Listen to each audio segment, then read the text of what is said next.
Guru Sekolah Menengah Kebangsaan SMK Putra Besut memaafkan keluarga pemandu kereta Honda Jazz yang merempuh kereta anak perempuannya, Shakira Hanan, 25 tahun hingga meragut nyawa tengah hari semalam.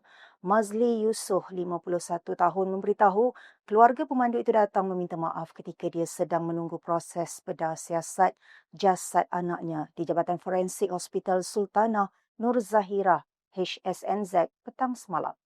Guru berkenaan berkata dalam Islam, seseorang wajib memaafkan jika ada individu datang meminta maaf tambahan keluarga itu tidak bersalah.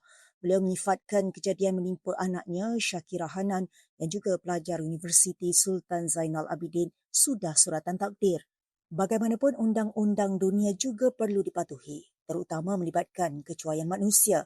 Kejadian berlaku di persimpangan lampu isyarat Jalan Kemajuan Bukit Kecil jam 1.38 tengah hari semalam. Kereta Pro 2 Viva dipandu Shakira Hanan dilanggar sebuah kereta Honda Jazz dipandu seorang lelaki berusia 32 tahun yang datang dari arah bertentangan ketika arwah membelok sebaik lampu isyarat bertukar hijau. Difahamkan lelaki terbabit cedera parah termasuk patah tangan kiri serta leher dan masih dirawat di Hospital Sultanah Nur Zahirah.